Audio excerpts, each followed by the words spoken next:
naman, ito na naman po sila para sa ating ika-58 day ng ating sharing ng devotion video. And thanks God, tayo ay nakapahinga na naman. And laging huwag kakalimutan na magpasalamat sa Diyos para sa lahat ng ating nakakamit sa bawat araw. Ama namin Diyos na makapangyarihan sa lahat, muli nagpapasalamat po kami, Panginoon, dahil patuloy niyo kaming iniingatan, Panginoon, sa bawat mga gawain, paggising, Panginoon, pagkilos at mga pupuntahan, Panginoon, ay nariyan lagi ang inyong pag-iingat sa amin, Panginoon. Salamat po, Panginoon, sa buhay, kalakasan, mga pagpapala, kasagutan sa aming mga panalangin at solusyon sa aming mga problema o pagsubok sa buhay, Panginoon. Alam po namin, Panginoon, na kayo ang nagbibigay nito at wala nang iba pa, Panginoon, sapagkat utang namin sa inyo ang buhay, lakas, espiritu namin, at kung ano man ang mga nakakamit namin ngayon at kung ano kami ngayon, ay yun ay dahil sa inyo lamang po, Panginoon. Patuloy kayong maghari sa buhay, puso, isip at kaluluwa namin, Panginoon, at ang tanging lagi namin maitataas ay inyong pangalan na dakila, Panginoon, at makapangyarihan sa lahat. At ang inyong anak na si Jesus sa kanyang ginawang pagsasakripisyo para sa katubusan ng kasalanan naming lahat. At ang pagkipisan ng Espiritu Santo, Panginoon, na siyang guide namin, Panginoon, para sa aming magiging pag-aaral na ito, Panginoon. At dalangin ko, Panginoon, na mas marami pa ang mahikayat, mas marami pa ang mahipong puso at kaisipan, Panginoon, upang hayaan nila na maghari kayo sa buhay nila, Panginoon. Binabalik po namin ang lahat na papuri at pasasalamat sa tanging pangalan ng buktong na anak na si Jesus. Amen. So, narito na tayo sa Lucas 18:22. Pagkarinig nito ay sinabi ni Jesus, "Isang bagay pa ang kulang sa iyo. Ipagbili mo ang lahat ng iyong ari-arian at ipamahagi ang pinagbilhan sa mga dukha at magkakaroon ka ng kayamanan sa langit. Pagkatapos ay bumalik ka at sumunod ka sa akin." Message: dahil nga nagyayabang ang mayamang lalaki na iyon, ay sinabi ni Jesus ang kulang sa kanya. Pinag-utos ni Jesus na ipagbili nito ang lahat nitong ari-arian at pagkatapos ay ipamigay sa mahirap o dukha ang pinagbilhan. At pag nagawa niya iyon, ay magkakaroon na ito ng kayamanan sa langit at pagbalik nito ay susunod siya kay Jesus. Application: dito nga ay lalabas na ang tunay na laman ng puso at isip ng mayamang lalaki na iyon at kung malinis ang hangarin nito. Dahil kung makakaya niyang magawa iyon ng walang pag-aalinlangan, ay tunay ngang mas mahal niya ang Diyos, si Jesus at ang kanyang kapwa. Dahil ang mga alagad ni Jesus, iniwan nila ang lahat para sumunod kay Jesus at naniniwala na dahil tinawag sila ng Diyos, ay hindi sila nito pababayaan. Huwag pakamahalin ang anumang tao, bagay, yaman, talino at kakayahan ng higit sa Diyos. So, purihin ang pagkabasa ng salita ng Diyos. So, yun na nga, di ba? So, tayo kasi, usually, halimbawa, kung anong meron tayo ngayon, especially kapag halimbawa, mayaman ka, or sikat ka, di ba? Parang kumbaga, parang iisipin mo, parang hindi ko na kailangan ng Diyos. Dahil kumbaga nakamit ko ang lahat ng to sa sarili kong effort, sa sarili kong pagtsatsaga, sa sarili kong diskarte, di ba? Pero lagi niyong iisipin na hindi ka mabubuhay dito sa mundo kung hindi dahil sa Diyos, di ba? So ang Diyos ang nagtakda at nagbigay sa iyo ng kung ano man ang meron tayo. Tagumpay man yan, talino, kasikatan. Minsan nga kung iisipin niyo, di ba? Usually, sabi nga, ang pagiging mga artista or mga sikat na tao, di ba? Nung hindi pa sila kilala, okay pa. Pwede pa sila makapunta sa bawat lugar na gustuhin nila na walang mga paparazzi o sumusunod sa kanila or walang mga magpapapicture or hahabol sa kanila.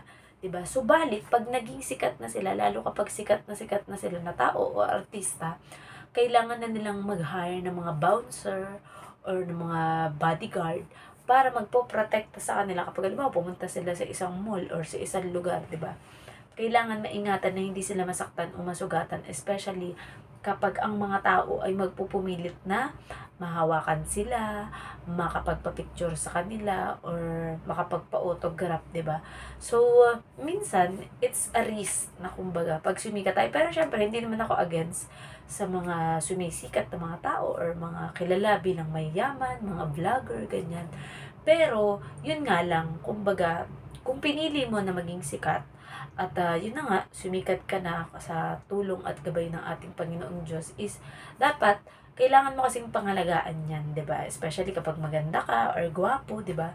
Syempre kailangan hindi ka masugatan, hindi ka magkaroon ng mga peklat or worst yung mamatay ka dahil syempre, 'di ba, kapag halimbawa sobrang pinagkaguluhan ka or minsan meron palang nagalit na sa'yo or nainggit na hindi mo namamalayan, 'di ba? Baka mamaya gawan ka pa ng masama or pagbalakan ka ng masama. Kasi minsan sa mga nakikita na rin natin mga naging balita sa TV man or sa radyo na naririnig natin, usually kapag naging sikat at yung maraming mga kapamilya, maraming mga kaibigan nila ang naghahangad na makamit yung mga kayamanan nila na pinaghirapan nila, 'di ba? So yun yung masaklap, paano kung halimbawa nag-success sila na pinagplanuhan ka na patayin or mamatay ka, 'di ba? Para maangkin nila or makuha nila yung mga kayamanan na naipon mo dahil sa pagtitiyaga mo or sa pagiging sikat mo, 'di ba? So hindi mo na naman na alam kung ano nangyari, basta kung halimbawa na ipagkaloob na kunin ka nga ni Lord dahil sa ginawa nila o binalak nila na yun na masama sa'yo, wala ka nang alam sa kung ano ang nangyari o kung nagkagulo-gulo ba yung lahat ng mga naghangad para sa iyong kayamanan o pera, 'di ba? So, sabi nga sa ano natin, kapag nagpe-pray tayo kay God, halimbawa yumaman, sumikat, 'di ba? Or pagkalooban ng mga maraming mga bagay na kumbaga extreme or sobra-sobra sa pangangailangan mo, is parang minsan tinitingnan din ni Lord na baka mamaya maging risk to para mapalayo siya sa akin o kaya hindi na niya ako kilalanin, at maging masama na siya sa kapwa niya or sa tao, sa kanyang kapwa, 'di ba? So minsan kaya dapat yung sinasabi ko na kung ano man ang meron tayo ngayon, be contented, magpasalamat tayo sa Diyos. At kung ikaw ay binigyan ni Lord ng mga bonus na pagpalain pa ng iba't ibang mga bagay na ikayayaman mo or ikasisikat mo, ay pangalagaan mo yan. Pero wag mong kakalimutan na magpasalamat sa Diyos dahil ang Diyos ang nagbigay sa iyo niyan, 'di ba? And kung halimbawa ikaw nga ay marami na talagang kayamanan or kasikatan or marami na na-achieve sa buhay, 'di ba? Isang magandang bagay kung ito ay ibabahagi mo sa iyong kapwa, 'di ba? Na kung saan ay para walang magalit sa iyo, 'di ba? O walang mainggit sa iyo, is itulong mo na lang. Mas mabuti nga na tawag dito, syempre hindi naman siguro malaking kabawasan 'yun lalo kapag sikat ka na, 'di ba? 'Yun nga, yung makapagpaaral ka na mga hindi kayang makapagpaaral, makapagpagawa ka ng bahay or negosyo para sa mga walang kakayahan na makapagpatayo nito, and pwede mo rin tulungan o bigyan ng makakain or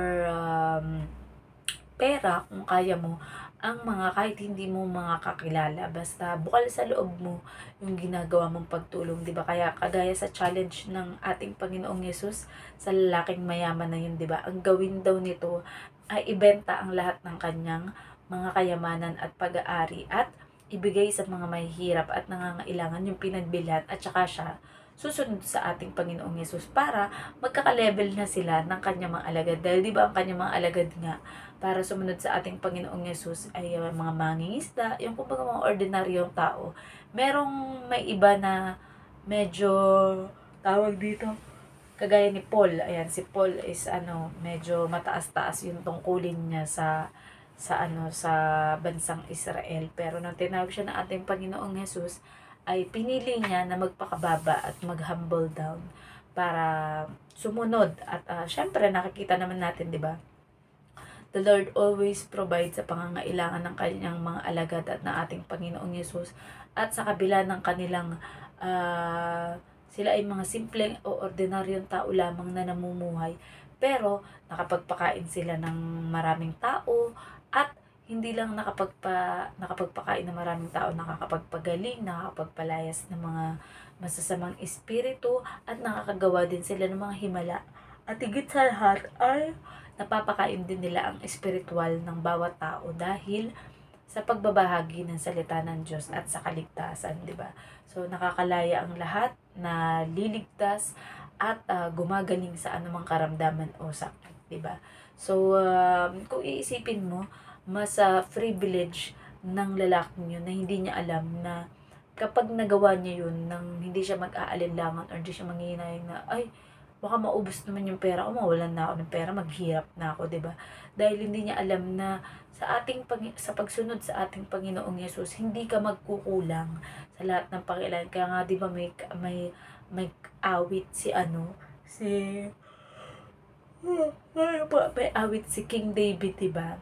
Na ang Panginoon ang aking pastol. Ayan. So, hindi tayo magkukulang sa anumang mga ating pangangailangan dahil ang Diyos ay laging nariyan para i-provide ang ating mga pangangailangan. Minsan lamang, ang tao nga ay naghahangad pa ng mas marami, kaya gumagawa ng iba't ibang paraan kahit minsan ay masama na o makasasama sa kanila in the future ay ginagawa nila para makamit ang hinahangad nila. Pero sabi nga, kung sa paghahangad mo or sa pagnanais mo na yumaman or tawag dito, ikaw ay maging sikat pero ginagawa mo sa masamang paraan, ay hindi yan nakakalugod sa ating Diyos. At asahan mo na kung ano yung tinanim mo na kasamaan ay aanihin mo rin yan in the long run. Pwedeng hindi man siya sa physically sa'yo, 'di ba? Pero pwedeng, halimbawa, magkasakit ka, halimbawa, sa mga anak mo or sa mga kapamilya mo, mangyari yung pagbunga nung iyong mga ginawang masasama na yun, 'di ba? So, hindi natin masasabi. Ang Diyos lang naman ang nakakasiyasat at tayo, 'di ba, na kung ano yung ginagawa natin, intention natin sa pamamagitan ng ating puso at isip, dahil ang ating Panginoon nga ay ang kanyang espiritu ay nasa sa atin. So, wala tayong maililihim. Magtago ka man o magpunta ka man sa pinakakaila-ilaliman ng lupa o umakyat ka man sa pinakakataas-taasan, kahit saan hindi ka makakaligtas sa ating Panginoon dahil siya ang may likha ng langit at lupa at lahat ng naririto sa mundo, daigdig o sa kalawakan. Kaya kahit saan ka magpunta, hindi ka makakapagtago sa ating Diyos, 'di ba? So much better na kung halimbawa ikaw ay nagkakasala or ikaw ay nakakagawa ng mga masasama at di nakakalugod sa ating Diyos, ang pinakasolusyon lang dyan ay mag-repent. Mag-say sorry tayo sa ating Panginoong Diyos. Ipanalangin na tulungan ka na mabago from glory to glory, and ang kalooban ng Diyos ang iyong masunod at ang hindi ang iyong sariling kalooban, di ba?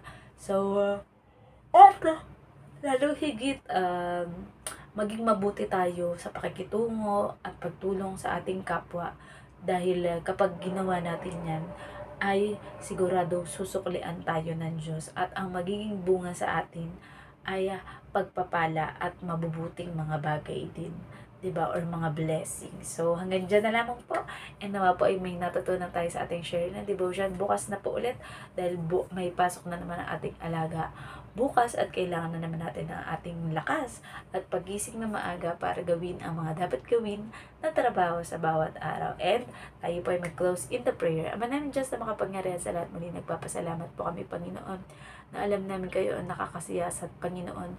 Kung kami man ay nagiging mayabang, Panginoon, o pinagyayabang namin ang aming mga nagawa, Panginoon, o aming nakamit, Panginoon, turuan niyo po kami, Panginoon, to stay humble, Panginoon, at laging sa inyo ang pasasalamat sa kung ano man ang meron kami, Panginoon. Kung hinahangad man namin, Panginoon, na yumaman, hinahangad man namin na maging matalino, Panginoon, hinahangad man namin, Panginoon, na maging malusog at malakas, Panginoon. Alam po namin na ipinagkaloob niyo iyon sa amin, Panginoon, in advance, Panginoon. At para sa mga panalangin namin na hindi pa namin na nararamdaman o nakikita, Panginoon, alam po namin, Panginoon, na sa inyong itinakdang oras at panahon ay makakamit din namin ito, basta kami ay hindi panghihinaan ng loob at hindi mawawalan ng pag-asa at magtitiwala sa magagawa ninyo, Panginoon, sa buhay namin, Panginoon. Salamat po sa lahat ng mga pagpapalang physical, financial, spiritual, emotional, Panginoon, at sa lahat ng mga answered prayer ng bawat isa, Panginoon.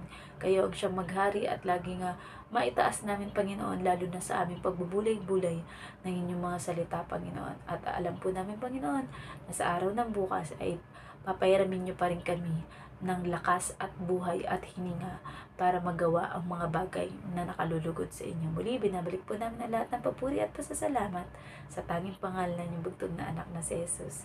Amen. Good night po sa ating lahat and God bless. Bye-bye!